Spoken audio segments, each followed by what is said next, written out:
ജനങ്ങളെ നുണകൾ പറഞ്ഞു പറ്റിക്കുന്ന സതീശനു വേണ്ടി പുതുയുഗ യാത്രയുടെ സമാപന സമ്മേളനത്തിൽ വന്ന് രാഹുൽ ഗാന്ധി പറഞ്ഞു വച്ച ആ 5 ഗ്യാരണ്ടികളില്ലേ, ആ 5 ഉഡായിപ്പ് ഗ്യാരണ്ടികൾ, ആ ഉഡായിപ്പ് ഗ്യാരണ്ടികളെക്കുറിച്ച് ജനങ്ങളോട് ചോദിച്ചപ്പോൾ രാഹുൽ ഗാന്ധിയുടെയും പ്രതിപക്ഷ നേതാവ് വി സതീശൻ്റെയും ചെവിക്കൽ പൊളക്കൽ മറുപടിയാണ് ജനങ്ങളുടെ ഭാഗത്തു നിന്നും ഉണ്ടായിരിക്കുന്നത്.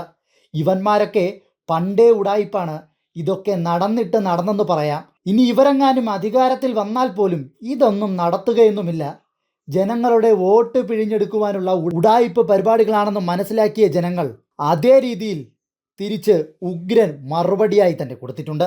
നടപ്പിലാക്കാൻ പറയണല്ലേ കാര്യം, പറഞ്ഞ് നടപ്പിലായിട്ട് പറയാം, അത്രയേ പറയാൻ പറ്റുള്ളൂ. നടക്കുന്ന കാര്യമല്ല, വോട്ട് കിട്ടാൻ വേണ്ടി അവർ പലതും പറയും.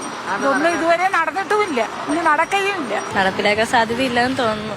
കേട്ടല്ലോ, ജനങ്ങൾക്ക് പോലും മനസ്സിലായിരിക്കുന്നു സതീശനും രാഹുൽ ഗാന്ധിയും ഒക്കെ പണ്ടേ ഉഡായിപ്പാണെന്ന്. ആ ഉഡായിപ്പുകൾ കാണിച്ച് വാ തുറക്കുന്നത് പോലും അവസാനം കള്ളത്തരങ്ങൾ മാത്രം പറയാൻ വേണ്ടിയിട്ടായി മാറി. എന്നിട്ടാണ് വീണ്ടും തിരഞ്ഞെടുപ്പ് അടുത്തപ്പോൾ പുതുയുഗ യാത്ര എന്ന പേരിൽ സതീശനെ മുഖ്യമന്ത്രിയാക്കുവാൻ വേണ്ടി കനഗോലു സിദ്ധാന്തത്തിൻ്റെ തിരക്കഥയിൽ ഇത്തരത്തിലൊരു സമ്മേളനം വച്ചിട്ടൊരു ജാഥ വച്ചിട്ട് കോൺഗ്രസിനെയും സതീശനെയും വെള്ളപൂശിയെടുക്കാമെന്നായിരുന്നു രാഹുൽ ഗാന്ധിയുടെയും കനഗോലുവിൻ്റെയും ഒക്കെ സിദ്ധാന്തം. പക്ഷേ ആ സിദ്ധാന്തമൊക്കെ പുതുയുഗ യാത്രയുടെ തുടക്കത്തിൽ തന്നെ പാളിപ്പോയി. കാര്യം, പുതുയുഗ യാത്ര തുടങ്ങിയപ്പോൾ മുതൽ ഇവരുടെ അങ്ങോട്ടും ഇങ്ങോട്ടുമുള്ള കാലുവാരലും സ്റ്റേജിനകത്ത് കയറി ഞാനാണ് വലിയവൻ എന്നുള്ള രീതിയിൽ നിൽക്കുവാനുള്ള അഹംഭാവവും ഒക്കെ കാരണം പരിപാടി പൊളിയാൻ തുടങ്ങി. അതിൻ്റെ ഏറ്റവും അവസാനം രാഹുൽ ഗാന്ധിയെ തന്നെ കൊണ്ടുവന്ന് ജനങ്ങളെ പറഞ്ഞു പറ്റിച്ച് വോട്ടെല്ലാം കീശയിലാക്കാം എന്നൊരു ലക്ഷ്യത്തോടു കൂടിയാണ് 5 ഉഡായിപ്പ് ഗ്യാരണ്ടികൾ ഈ നാട്ടിലെ സാധാരണക്കാരായ ജനങ്ങൾക്ക് മുന്നിലേക്ക് കള്ളത്തരമായി തന്നെ പടച്ചുവിടുന്നത്. പക്ഷേ പഴയതുപോലെയൊന്നുമല്ല കാര്യങ്ങൾ. ഇന്നത്തെ കേരള സമൂഹത്തിന് കൃത്യമായി വികസനം എന്താണെന്നറിയാം. കാരണം പിണറായി സർക്കാർ വികസനങ്ങൾ എന്താണെന്ന് ഈ ജനങ്ങൾക്ക് മനസ്സിലാക്കി കൊടുത്തിട്ടുണ്ട്. അല്ലെങ്കിൽ സാധാരണക്കാർക്കിടയിലേക്ക് ഇറങ്ങിച്ചെന്ന് അവർക്ക് വേണ്ട ആവശ്യങ്ങൾ കണ്ടറിഞ്ഞ് നടപ്പാക്കി കൊടുത്തിട്ടുണ്ട്.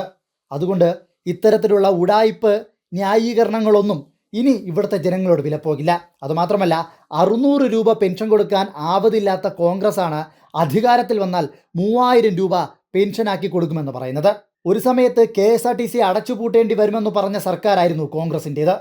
ഇപ്പോൾ KB ഗണേഷ് കുമാറിൻ്റെ നേതൃത്വത്തിൽ പിണറായി സർക്കാരിൻ്റെ എല്ലാ സപ്പോർട്ടോടുകൂടിയും KSRTC നല്ലൊരു നിലയിലേക്ക് എത്തുമ്പോൾ അതിനെ ഉപയോഗപ്പെടുത്തിക്കൊണ്ട് സ്ത്രീകൾക്ക് സൗജന്യ യാത്ര പ്രഖ്യാപിക്കുന്നത് തന്നെ വലിയൊരു ഉഡായിപ്പല്ലേ. അപ്പോൾ ഈ കാര്യങ്ങളെല്ലാം ജനങ്ങൾക്ക് മനസ്സിലായിരിക്കുന്നു.